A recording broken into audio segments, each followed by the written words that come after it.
In this problem, we will use the comparison theorem to decide whether a particular indefinite integral is convergent or divergent.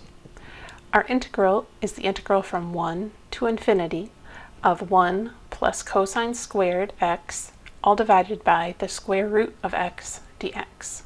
The first thing I'm going to do is try to decide what function we should compare our integrand to. We know that cosine of x is always between -1 and +1.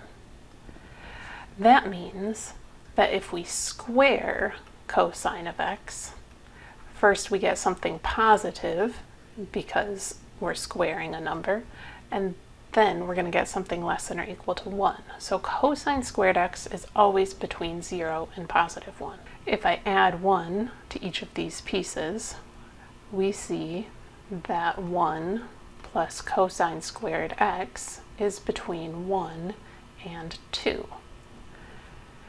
And then, because the square root of x is positive, I can divide each of these by the square root of x. Notice that all of these functions are greater than or equal to 0.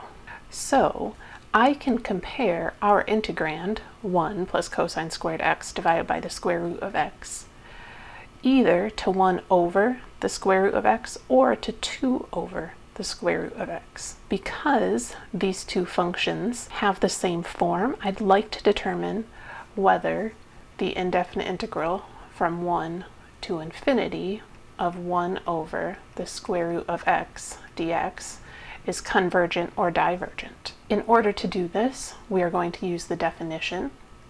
This is equal to the limit as t approaches infinity of the integral from 1 to t of 1 over the square root of x dx, which is x to the -1/2 dx, which is equal to the limit as t approaches infinity to x to the +1/2, evaluated at 1 and t. Now I'm plugging in the bounds. We have 2 times t to the 1/2 minus 2 times 1 to the 1/2 is just 2.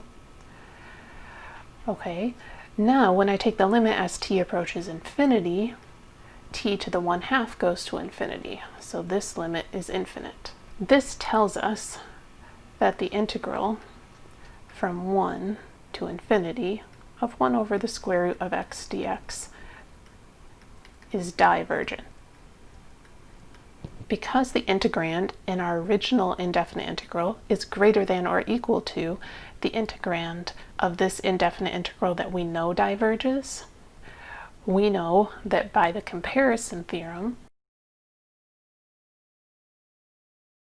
the integral we started with, the integral from 1 to infinity of 1 plus cosine squared x over the square root of x dx, also diverges.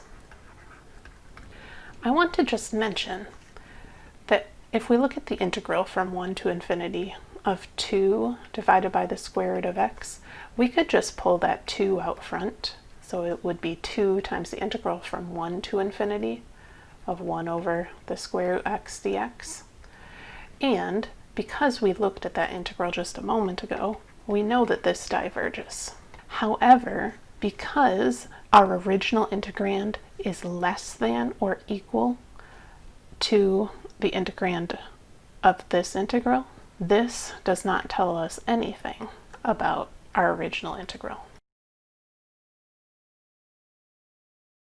That's why for this example, it's really important that the integral we looked at had an integrand that was less than or equal to the 1 plus cosine squared x divided by the square root of x.